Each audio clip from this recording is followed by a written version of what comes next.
Yeah, hello and welcome to another update video about ADA. We are tracking here the larger time frame for ADA. And yeah, what I can identify is a potential triangle in this sideways correction or consolidation in wave 4. I am still tracking this triangle here on the larger time frame for ADA, which means a fifth wave to the upside could still send us higher. That's a very similar structure to what, for example, XRP is doing, at least here on this kind of time frame, where we also track a potential. On the XRP chart, it's not really a triangle, but it's a wave 4 with potentially one more high to come. Now, with all of these structures and setups, we get levels that, if they are broken, will invalidate an idea, a thesis, a potential. And the red line here that's located around 51 cents, any break below it will invalidate the white microstructure. It will invalidate the idea that this could be a wave 4 correction with one more high to come. So please be aware of that. An Elliott wave triangle is typically an A, B, C, D, E structure. So if we assume a third wave has topped here around the 3rd of December, then the sideways consolidation pattern could be a wave 4, but as a triangle.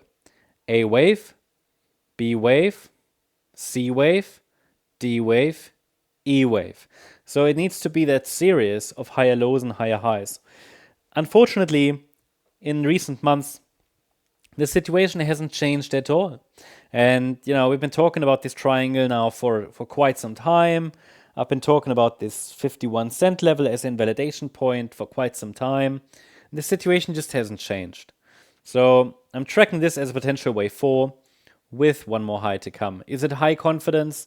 Not really. I need to see some upside momentum that would give me some confidence that this correction is over. But to be honest, if it's a triangle, it should extend. It should move a little bit more sideways.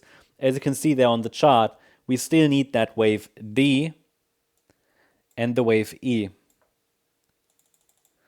Okay, let's take a look at the smaller time frame. This is the shorter time frame, and here you can see this triangle in more detail. You can see that D wave that we're currently working on with potentially another higher low in wave E. But again, it needs to be that series of lower highs and higher lows. And at the moment, the price is just chopping around, just moving around in corrective structures. Now, what I highlighted already earlier today to our members in a member update for ADA was that there is a high risk that if Bitcoin starts a pullback, that we will visit the support area again. Okay, so let me just explain that again. In this triangle, we're tracking currently the D wave. And the D wave is, by definition, a corrective wave. So typically an A, B, C structure. And the C wave would be a 5-wave move. And it might have started already, but honestly, this is not very convincing yet.